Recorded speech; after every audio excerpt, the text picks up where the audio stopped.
Hello everybody, welcome to the beginning of the video. And I know you're thinking, why is there no footage of League of Legends happening on my screen? Well, that's because I have a small request of you before the video does start. I had to take a short hiatus, forced upon me by the lack of internet for the past week or so, I believe. And because of that, I do not have any replays to work with for the footage for my series other than Challenger casts. So I was hoping that perhaps some of you guys out there in my audience, my beloved audience, you guys are great. Seriously, thank you for watching. I know there's not a ton of you, but those of you who do watch, I know who you are. I will find you, and I will give you presents because you were great. But I would love it if you were to give me one of your replays. I want to shoutcast over your game. Check the description, you'll find my email. You can send your replay there. Anyways, I've delayed you long enough. Let's get into the actual shoutcasting. I'll see you at the end of the video. Hello there, ladies and gentlemen. More likely just gentlemen. Looking at my YouTube statistics, I think my page has, what, 94% male audience? But, lady and gentlemen, hello. My name is Octavian. I'm here with another episode of Challenger Casts. It's very nice to be here. Hope you're enjoying it as well. At least so far we're only a minute in, but we'll be getting farther in as we go. That is indeed how time works. And I apologize for the delay between videos. Not only, as you may have seen from one of my previous videos, if you followed the channel, did I get injured and have to go to the ER, and thus have a bit of a bump in the road in terms of video production there. I also ended up having a very long-standing issue with my wireless internet. Some piece of external hardware on the outside of the building was in some way defeated by the weather, and they had to come and reinstate that. It took them 4 or 5 days to actually get out here and do all the work that was required. So that is the explanation, the excuse I have for my absence. I am back though. Hopefully you guys are back here too. You didn't scuttle off in my absence. And we're going to get right into another episode of Challenger Casts. One of my favorite series to run. Always really fun with the high level play. The names that you guys might recognize. Speaking of those names, up in the top lane, Phoenix and Keane, two of the newest additions to the professional scene in general. And Keane's going to be playing his signature Hecarim in the top rather than the mid. He does usually bring to the mid lane, but it does well in the top, as you can see here. Hecarim quite good at bullying away melee laners. There is one downside to it. Whenever he goes in to bully with that sweeping spear blade of his, he does manage to land damage onto the minion wave as well. So Hecarim gonna be pushing up this lane. We might actually see a Kha'Zix gank up here, but it's too early to tell at this point. Kha'Zix is clearing his jungle blue to red side, which means that he'll be in perfect position to take advantage of that push lane, providing that Phoenix is going to be able to follow up on Rumble. He's managed to stay relatively healthy.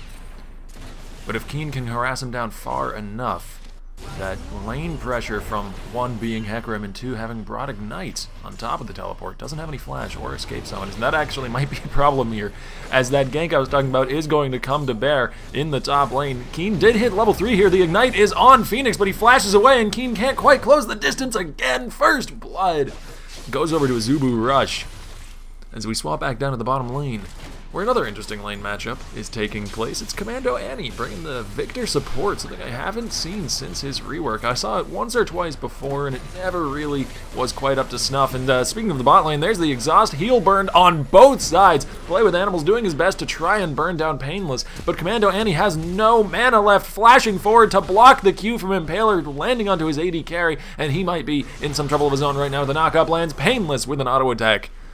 Gonna be bringing down the kill. One kill going over to blue, another one to red up in the top lane. We are even on gold, even on kills. 5.8 to 5.8k, 4 minutes into the game. And there's the teleport going up to the top lane, so that is burned from Phoenix. He's doing his best to try and stay relevant in this lane. It's a difficult thing to do. Even with that gank, it did help quite a bit. It alleviated some pressure, allowed him to get some CS, but Keane has just come right back into his bullying status up in the top lane here. And he's been pushing not only the wave back, but also Phoenix's rumble back. As you can see right there, does some really solid damage with his Q spam, and he has good sustain with that AoE healing that he gets as well. From the Spirit of Dread, I believe that ability is called, though I may be wrong. Hecarim is just about back into the meta now, so I haven't had as much time as I'd like to learn all of his ability names. So I apologize if I am incorrect on one or two of those. Phoenix still doing his best to try and farm up here, and let's go ahead and talk about the mid lane a little bit. It's the one lane that we haven't actually touched on at this point. It's gonna be Annie bot playing, well, what else? Annie. And facing off against Bjergsen, which is going to be a tough matchup for him just in terms of the player. Not particularly in terms of the Keane versus Annie matchup, though Keane doesn't really have a tough time in lane against anyone. Keane, very, very strong laner. That is where his strength lies. That and being able to team fight fairly well. But Azingy's coming to the top lane. He's flashing forward. The Vault Breaker lands, and Keane picks up a kill. Meanwhile, in the mid lane, a gank is happening at the exact same instant, and Rush is going to get his second of the game for Red Team as well. And that is a Kazakh's jungle, something I haven't seen in a little while. Used to be the king, used to be at the top of the pack in terms of jungling, but in Season 5 he has made very few appearances in higher level play. And he seems to be doing pretty well though. Rush showing us all that maybe bringing something from old school isn't a bad idea. Taylor and Painless pushing up a bit. The Q lands on the cannon minion rather than perhaps where it was aimed. And there's the knock-up on to play with animals. Some good damage brings him down to about half hit points, but there's a gank coming from Rush. He's showing his face all over the map this game. Some good damage onto Impaler, but Rush can't quite finish up on the tower dive. There's the zap, but it doesn't land. Good sidestep. Would have been the end of him if Impaler had actually let that land. But thankfully he got out of the way in time. Rush just about getting back to base in time, speaking of timeliness. And Antibot versus Bjergsen, that is a matchup I did want to talk about, but we might be interrupted again by some action. Actually, action in the mid lane here. Bjergsen landing that level 6 power spike before Antibot has the chance to. The slicing Maelstrom and the ignite and auto attack follows him under the tower after he flashes away, and that's going to be the kill for Bjergsen. No stun on the Tibbers means that he can just lightning rush away from this belated gank from Azingy. And in the solo kill, Bjergsen comes out on top. Not exactly something I'm surprised to find myself saying this game. Bjergsen is certainly one of the best, and arguably the best mid laner in North America right now, so no discredit to Antibot having trouble in that matchup. But still, it sort of shows us the potential value of an all-rounder versus a specialist laner. But anyways, Keane going to be turning back around into Phoenix here as the Rumble ult was a little bit wasted. Didn't quite land, but Keane still forced to blow his own to try and escape, and Kha'Zix is in his own jungle. What he thought was safe was in fact a trap. That's going to be Rush picking up his third kill. Meanwhile, though, taking advantage of the fact that Rush was so busy on the other side of the map, Azingy will finish off a solo dragon, first one of the game in general. Play with animals, lands some good damage on Painless, but is forced to pop the heal as Impaler goes way aggressive, way too aggressive under the tower. He has to pop his own heal as well, taking a tower shot. Azingy is off behind these guys under the tower, but Commando Annie is chasing away both members of Blue Team's bot lane. He has no mana, and he's slow enough that he can't quite catch up to them. Antibot with the roam is going to finish off the kill on the incredibly overextended Victor support. Impaler and Painless just about surviving by the skin of their teeth there, and by the gracious lack of mana in Commando Annie's pockets. So Keane going to half health from a single combo from Rush. All of those kills really paying off in terms of damage for Kha'Zix right now, especially in a solo kill. That is the Warrior enchantment already completed. Antibot looking to try and take him down, though. He is low on health. Here's this Tibbers is up, and the stun is up this time as well. Shutdown gold goes to Antibot. That'll help him a ton in getting back into this lane, as well as that roaming kill earlier, and I really think that's what he's going to have to do if he wants to stay relevant in this game. Continually roam all about the map, and I think he agrees with me. He's gone with those boots of mobility. Going to help him out in that endeavor quite a bit. Allow him some extra movement speed while roaming towards the bottom lane and the top lane. Whoa, sorry about that. Don't know exactly why Fraps is having some issues. Haven't used it in a while, and whenever I take a hiatus of any kind, extended or short, Fraps always seems to come up with some new issue to greet me with the next time I go to record, so hopefully that'll be the last we see of it. Just as I say that, we get a bit more. I feel like I'm just shoutcasting my computer's issues rather than shoutcasting this game of League of Legends, but yeah, as I said, hopefully that's the last we'll see of it. as we swap back up to the top lane, where Keane and Phoenix are once again going at the solo lane battle, but this time Phoenix is coming out a little bit ahead. He's got an 8 CS lead, and he's doing much better than he was in the first few levels. Now, we'd attribute that either to the fact that Rumble just becomes very, very powerful in the mid lane, especially with a bit of magic pen, i.e. the Sorcerer's Shoes in his inventory, or the fact that we've seen Rush up in the top lane a good 3 times now, including just now when he showed his face there for a moment just for some pressure. Looks like he's going for maybe an invade, perhaps even a dive onto the mid lane. If you look at the map movements from Rush there, he is positioning himself to be able to jump onto low health Antibot, but Keane and Azingy know that this gank is coming, and there's the first Vial to the game. Keane leaping into the back lines to follow up as well, and that's going to be a kill onto the Kazakhs, as Phoenix actually is roamed down from the top lane as well to try and help out. He's very, very low, and Antibot is there with the Q, disintegrates him to pieces. But the Ignite burning, as well as a few auto attacks and a Thundering Shuriken, will secure the double kill for Bjergsen, 3-0-1, and cleaning up that fight for his team. Pardon me, feels like something is caught in my throat as Impaler is leaping forward. The zap lands onto him, and that's going to be him picking up a kill. Fairly simplistically, just the 1-2 punch, knowing that there were no summoners on Play with Animals. It's a very, very dangerous place to be in as a Jinx, without any mobility to speak of against Impaler's Ezreal, who certainly has mobility. You can speak of it quite a bit. It looks like Painless and Impaler are going to get some good damage into the turret here, but they might have to be careful. They do manage to explode the turret, but the gravity well not going to be able to catch on to Impaler. He had enough mana up for Arcane Shift, and so he'll be able to escape after bringing down the first turret of the game. Blue team picking that up, and Painless he gets a little bit annoyed by Commando Annie there. Commando Annie, no. I didn't say that one 3 times fast. Commando Annie bullying him away as he was trying to head on home back to base, and just generally being a big meanie head. That is what victors are known to do. Liquid Phoenix and Keane maybe going at the fight here with each other. Phoenix gets the overheat though, and Annie's rolling up from mid. Phoenix doesn't have any wards that have spotted this out. He chose to go around the Baron pit rather than up the river, so there was no vision for Phoenix. And with that, Keane will pick up another kill. Very nice roam. Doing exactly what I thought he was going to have to do to be able to stay relevant in this game. Recognized that he was not winning the solo fights with Bjergsen, and decided to head up to the top lane and to the bottom lane.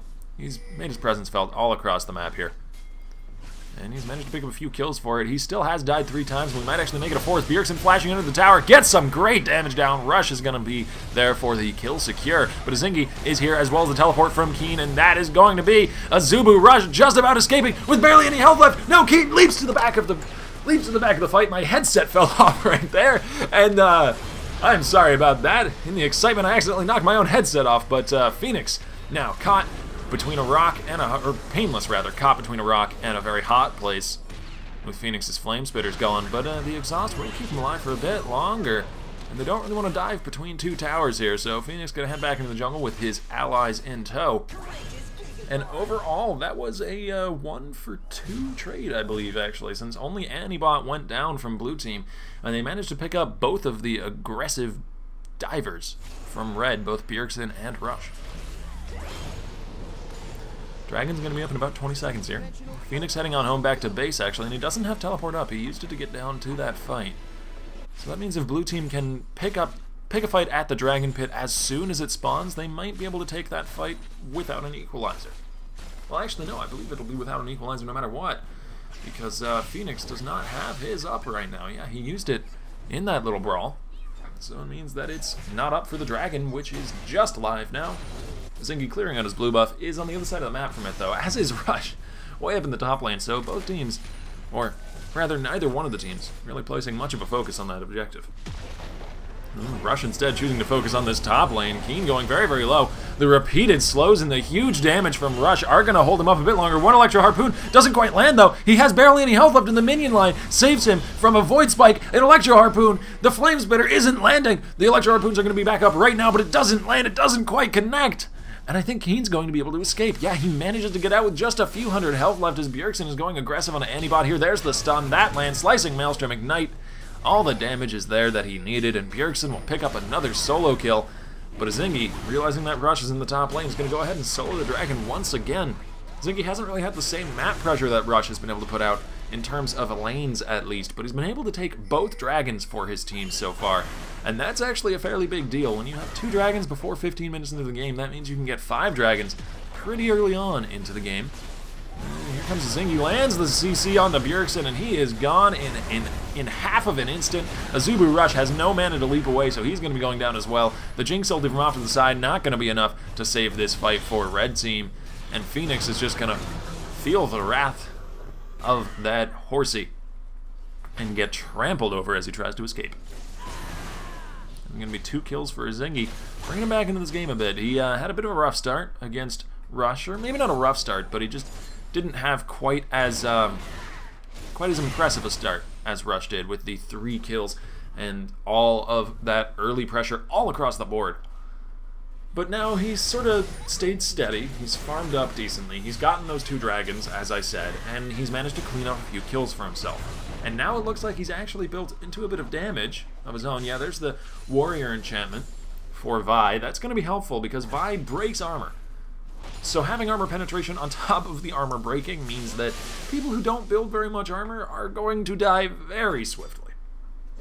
Perhaps like this Rumble, who has nothing but a cloth armor to speak of, or more importantly, play with animals on Jinx, will have a very rough time if Azingy chooses to leap to the backlines and jump onto him, because not only because of the lack of mobility on a Jinx, making it difficult to escape from Vi, but also the fact that Vi's not going to need much more follow-up from her team to be able to actually take out that Jinx. Not that there isn't that follow-up. We see Keane having just completed a Trinity Force. That is an incredibly scary horse, and he's going to be doing quite a lot of damage. The spammable nature of his Q means that he can get those Triforce procs up all the time. When there's a stun landing on the Bjergsen, the ult from Azingy as well. He gets knocked up into the air and then slammed back down again, but he has Lightning Rush to be able to escape here. The Equalizer going to help him out as well, slowing down Azingy and forcing him to run away. That's going to be Bjergsen eating up a lot of resources from Blue Team and not going down in the end. That might prove problematic for them. Looks like they still have enough pressure, though, to be able to push up the mid lane. Bjergsen gets hit by a Q from Impaler and nearly goes down. He's got to play very careful now. A sneeze would knock him over. Yeah, it looks like he's going to be heading on home back to base. Regenerate some of those hit points. And Impaler actually going forward, lands the Q and an auto attack with the red buff burning. He's got the mana immune completed, speaking of item power spikes. Impaler's sort of the quiet, unsung hero of his team right now. We've seen a lot of flashy plays from Keane up in the top lane. Oh, and speaking of flashy plays, he's coming down and he's going to be going for the dive back through the tower. Azingy makes short work of the crowd-controlled Victor, and that's going to be the 4th kill of the game, 4-1-4. And speaking of item builds, you know what's interesting? Well, perhaps not as interesting as it would have been a few weeks ago or a few months ago, but we do see Magi Soul Stealer on Janna. It's become a bit more standard now. Keane, what are you doing? Leaping past through the turret with the ulti. He finds himself in a 4v1 as Play with Animals just simply flashes away from his ult, and he has nothing left to throw at these guys. Rumble picks up the shutdown gold a little bit. Well, I can't say a little bit of an over-aggressive play, because that was an incredibly blatantly over-aggressive play. Bit off way more than he could chew. Oh, here comes Azingy on to Victor. Very immobile target, but he's got enough backup in that gravity well to be able to keep Azingy scared enough to keep himself alive. Rush is a bit cut out here, though. He was looking to maybe make a flank happen, and now he's all alone. The stun is not up from Antibot. That would have been his death had it been stacked, but Annie had not yet counted to 5. He was still on 3 or 4. And little girls, they can't count very fast, so thankfully for Kha'Zix, he managed to escape. Dragon going to be up in about 1:45. We're going to have a few bases from Blue Team as Keane is going aggressive in the top lane onto Phoenix once again. Rush is going to be leaping out of the bush at him, though, and he's suddenly in a 2v1 that he didn't want. He still gets the solo kill back as Exhaust is dropped into Bjergsen on the other side of the map. He's going aggressive. Play with Animals! Gets the snipe from way down the mid lane from downtown. He picks up another kill as Azingy, finding out what CC tastes like, takes a bunch of damage to the face, but manages to escape. He's actually fairly tanky with that lock to the Iron Solari. Antibot forced to flash away. Rush going to be flashing in to finish off the kill anyways. Tries to bring down Impaler, but the skill shot is blocked by Azingy. body blocking to save his friends. The zap lands onto him, and he is slowed up, and Rush going to turn around to land his own slow and get some good damage as well. Lock into the Iron Solari, going to provide the shield to be able to keep him alive. As Commando Annie, you have no mana. What are you doing? The CC lands from Azingy. He turns around with the help of the turret. He might be able to finish off this kill. He gets exhausted, but Keane is here to pass the baton too, and he's going to be bringing it all the way over to Commando Annie. That's going to be a kill for Gravity Keane. Whew. A little bit of it. Again, I want to say a little bit because I want to be kind and merciful to these players in my judgments, but that was quite an over-aggressive play. Way too over-aggressive from Commando Annie. Didn't realize, perhaps, the depths that his mana bar had sunk to, and how empty he was on that particular, very valuable resource. And so he went for a dive that he couldn't quite complete. Keane, not able to find the 1v1s, keeps having people jump out of bushes at him. He just wants to solo fight somebody. He wants someone to fight him in the arena of honor. But no one on Red Team appears to be honorable enough. They always bring a friend. This time he's going to be able to ride away, though, on his own horseback. Antibot coming in for the stun. Whoa, does a lot of damage. The AP anti-burst is real. The Jana ult not going to be enough to save him from death lasers as Azingy flies in off the Vault Breaker, dealing some good damage to Phoenix, but gets stunned up at the gravity well before he's able to save Painless. Might be able to get the revenge for him, though. Flash away from Rumble will keep him alive, as Impaler and Azingy are now doing their best just to get out of here and keep alive. Rush coming in with the ult. He does get the leap. Gets some good damage onto Impaler, but doesn't want to keep following. Commando Annie, though, has different thoughts about it. He's going to be going in, and he actually has some damage of his own with mana. He's able to do some work. One more auto attack, and he does finish off the kill. Here comes Azingy. He gets stunned up by the remaining duration of the gravity well. Azubu Rush leaping over the wall, lands a slow, lands another slow. Azingy is incredibly low. He doesn't have enough mana for another Vault Breaker. The Jinx ult flies past, whizzing through two members of her own team. And Azingy might be able to escape here, but I doubt it. Rush is going to have his leap up in a second, and Phoenix is around for the cleanup crew. That's going to be some shutdown gold going over to Red Team's jungler, and the first dragon for the game for Red Team going to be picked up by them as well, most likely, unless we see a miracle steal here from Jana. No, she's not even going to be there in time. That'll be the dragon. First one of the game for Red Team, going to be helping them out a bit, evening the playing field in terms of that percentage boost. But, we do have three members of Red Team, Blue Team, rather. Colors, they're hard. There's two of them, so it's a bit difficult to keep them straight. So yeah, three members of the Blue Team pushing up the mid lane do manage to take down that middle lane outer turret. It's going to be the fourth one of the game for them. They're really doing well in terms of map presence. They've got the majority of the dragons, and they've got the majority of the turrets as well. In terms of kill lead, they've only got a 2-kill lead, which at this point in the game isn't a ton. It's something, but it's not enough to really write home about. But the turret and the dragon lead is going to pretty decisively put Blue Team in the lead in general. But not so decisively that we couldn't see a comeback from Red. We certainly could, especially with their ability to team fight in the later game with that combination of Phoenix's Rumble and Bjergsen's Keane. They actually have a triple AP threat now that I look at it, with Commando Annie building some magic damage of his own down there. As you can see, he's got the Fiendish Codex as well as some levels for the Hex Core Mark 1. He just gets free AP for being Victor. It's pretty nice.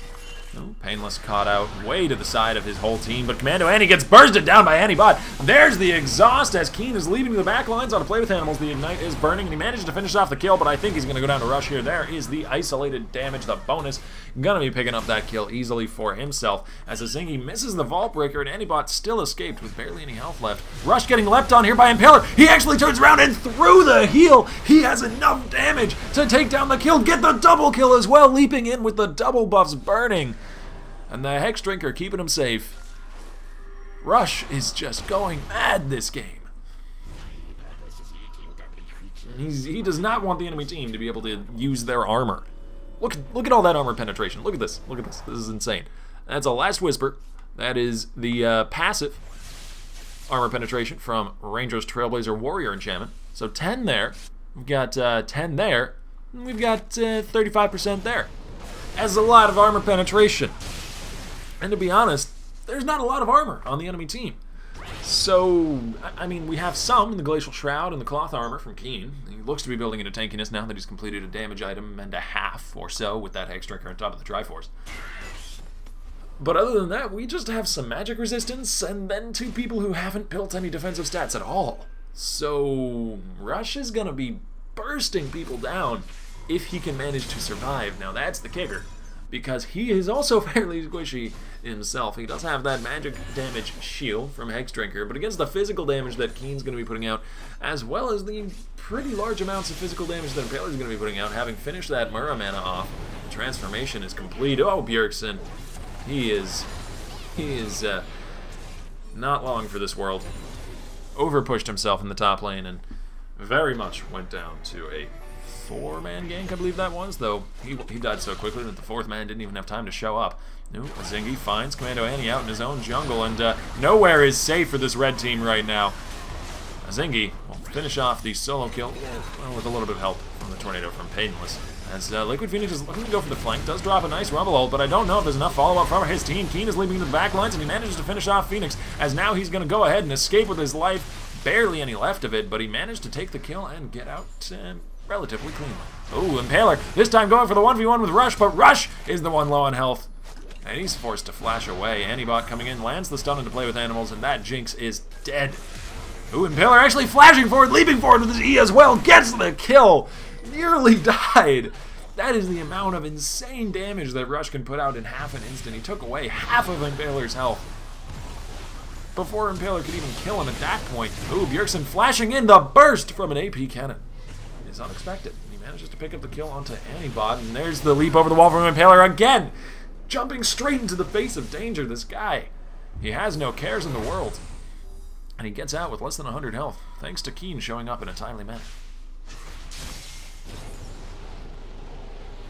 A few members of the red team coming to the mid lane to push away what remained of the minion wave, and with those few picks, I can't really call them team fights, but picks and maybe skirmishes would be the correct way of terming them. They managed to pick up even more of a lead on the map, and blue team is starting to look more and more like they have a very good grasp on this game.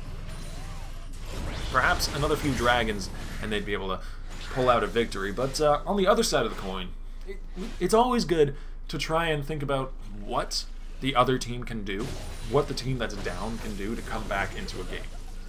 Because it's winning a game that you're ahead in is a lot easier than winning one that you're behind in. And if you're able to come up with a way of winning one that you're behind in, then you'll be able to come up with a way of winning one that you're ahead in. It's a good practice to get better at the game in general. So let's see, what could Red Team do to come back into this? Well, playing to their strengths, Red is very, very good at AoE team fighting. Ooh, Commando Annie takes a big chunk from Impaler, and that's something they're going to have to avoid. Impaler has just reached a huge power spike with that last Whisper completion. And as you saw on Annie there, Commando Annie there, he's going to do big, big hunks of damage whenever he manages to land a Q. So they have to avoid getting poked. That is priority A. And then priority B, find a good initiation for a team fight. Bjergsen rushing him with the Slicing Maelstrom. If he can land on 3 or 4 people, if Phoenix can get a really good rumble ult, we've seen a few decent ones, but we haven't seen like a staggeringly good rumble ult that wins the team fight on its own. And we kind of need Phoenix to be able to do that. They're behind at this point. They have to pull out the big guns. They can't just play a decent team fight. They have to play a solid, crushing team fight. And for that to happen, I really think we need to see Phoenix step up to the plate and land a great rumble ulti. We need to not see Bjergsen get caught out to the side there. Azingy going in, his ult does get cancelled by the Zonias, but he has the CC back up from his Q anyways. Keane is on a rampage. Antibot gets caught off to the side, but that's going to be a big enough kill anyways. They trade mid laners, but also loses support in the trade. Impaler chasing down after Phoenix as Keane goes under the tower to try and bring out play with animals. The zap lands, but that doesn't really matter. He flashes away. Actually, Azingy is on a killing spree. Ooh, beautifully done, Azingy. He didn't even bother to auto-attack the Jinx, which is the AoE damage from the force of his blows on the turrets. Managed to take down the kill anyways.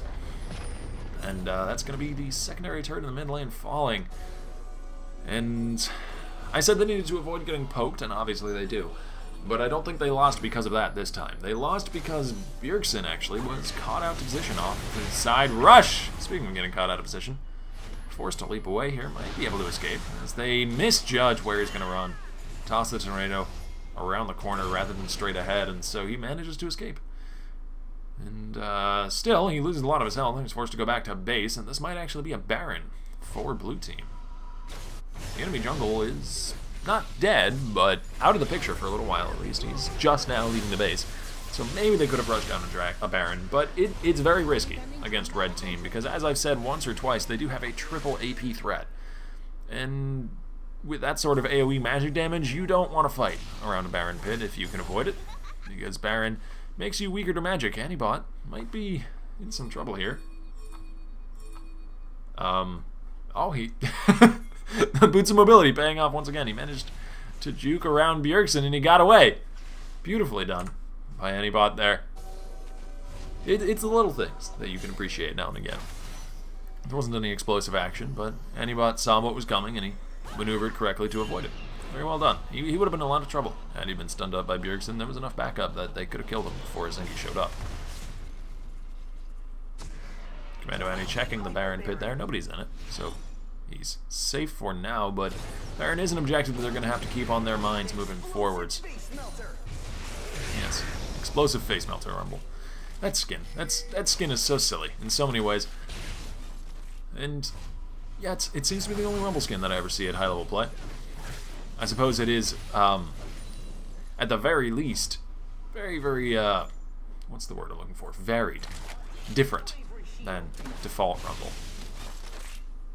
Which for a lot of these people who have been playing the game forever and a day, and have played probably a few hundred, if not a few thousand rumble matches, getting something different is probably nice. But I digress. We move back to the gameplay here. We move back to talking about item builds, because while we have some quiet, that is something I like to do. I love item builds. One of my favorite things in the game. So much fun to see which paths people take. Oh, actually, Bjergsen looking to go in. Lightning Rush gets avoided there. Very nice knockup from Painless. And that is one of the issues that I think Red Team has been having a lot of, well, trouble with in this game.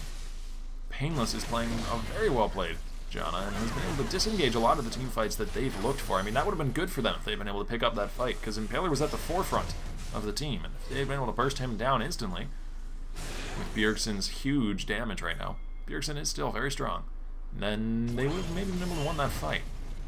But the disengage from Painless was there, and so Bjergsen wasn't able to actually get in and bring all of his damage to bear. And so they lost that opportunity.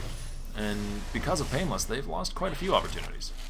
Been playing a very, very good Janna, and that is kind of the point of a Janna, to try and pick and choose your fights. Antibot, speaking of picking and choosing the fight, goes in with the exhaust on him. He doesn't even care. He's there for the CC, not the damage. Azingy can bring some of the damage if necessary. And speaking of Azingy, he's leaping to the back lines as Impaler actually gets hit up with the Mikhail's Crucible to keep him alive off to the side from Painless. As Rush gets chased away by 3 members of blue team, might actually be going down in this bush here, dodges away from the Q so doesn't get slowed, and Bjergsen is flashing forward. This might be really good for red team if they can manage to sustain through this fight, but no, Rush goes down, the exhaust is dropped into Bjergsen, so he can't quite finish off Azingy, and he gets stunned up. He is going to be using the Zonias to keep himself alive. Yeah, there it is. I was wondering when he'd pull that one out, but he gets knocked up in the end, and he goes down, and Phoenix going to be the last to fall. That is in ace. Justice Commando Annie response, so the most technical ace there is. But Keane wasn't even there in the fight. He's down the bottom side of the map. He's split pushed. He got an inhibitor, and he's diving under the turret. He might be able to get a kill here. He's unstoppable. He does go down to the turret, but in a 2v1, he nearly gets a double kill. Nearly gets a double kill in a 2v1. After bringing down the inhibitor, this guy is doing a lot of work and a lot of damage. He's built fairly heavy damage for a Hecarim top. Usually you'll see a lot more tankiness than we've seen in Keane's build, but it seems to be working out for the guy, so I can't fault him on it. Blade of the Ruined King and a Trinity Force completed in terms of completed items, and it looks like he's going for that Maw of Malmortius to try and finish that off. Wouldn't be a bad pickup. There's a, as I said, triple AP threat on the enemy team. So having that huge magic damage shield, on top of the additional magic resistance you're getting from Azingy's Vi, having completed a Locket of the Air and Solari, that's going to be really, really helpful for him. Going to keep him alive as long enough so that he can at least trade 1-for-1 with the enemy AD carry, which is all he really needs to do at this point, because they have enough follow-up damage that if he can take Play with Animals out of the picture, or maybe Phoenix or Bjergsen, any of their threats, especially Rush. Rush is probably the most painful on their team, as you see right there. Painless, taking a lot of that pain. Flash away from Rush. The blue trinket does spot him out, but he's got some teammates. Impaler with the max range Q gets the kill, weaving it between his team as Annie, or Commando Annie rather, nowhere left to go, gets chased down. Immobile Victor versus a Hecarim. You can probably guess who's going to win that fight. Oh, and Keane actually looking to go in on to play with animals here. Bursts him down to half health after the charge, but the traps are going to be enough to hold him up under the tower. Play with animals gets the kill. Back onto Keane. Does have to burn his flash to keep himself alive, but in the end, I would say that was worth it. Since Bjergsen pushed up the mid lane and got the secondary turret in the mid lane. Oh, there's the ult onto Phoenix, though. They don't bother with Bjergsen. They're going to go after the squishy Rumble. He is forced to pop the Zonias, but a perfectly timed Ezreal ult will catch him just as he turns vulnerable once again. Impaler picks up his 7th kill of the game and looks to grab a crab right after. Some tasty crab dinner. And they might actually go for this Baron here. They're making moves around it. There is a ward in the back of the pit. And Bjergsen is over the wall. Ooh, Impaler has to know that he hit something. He got a stack of his passive.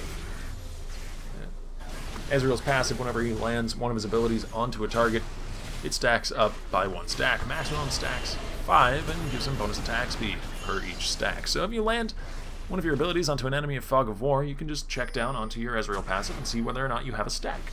And if you do, then you hit something. Also, you can listen. A lot of abilities, when you land them, make a different sound than when you don't land them. But if your ears aren't so good, or if you're not listening in that particular area, because it is a fairly quiet sound. Ooh, Commando Annie. Immobile Victor and Hecarim, we meet again. And as I said last time, you know who comes out the victor on that one. It's not Victor. Bjergsen getting bursted down to half health since Keane still has a lot of tools to work with even after bringing down that kill. As Zubu Rush leaping over the wall, though, he is going to be able to take some revenge for his hamster friend. Azingy coming to the back lines. Antibot flashes over the wall. He is having none of that nonsense. Impaler doing some good work onto the enemy AD carry in the 1v1. It looks like blue team comes out ahead there, and Azingy is godlike up in the top lane. Blue team's coming out ahead just about everywhere. Rush the only one to survive, and that's the surrender vote down in the chat. Actually going to be going in and gets the kill. He gets the shutdown, but it is all for naught, as his team has given up the ghost. Thank you guys for watching. My name is Octavian. Again, I apologize for the delay between videos, but we're going to be getting them out daily from here on until Oblivion comes. My name is Octavian. I thank you very much for watching, and I'll be seeing you next time.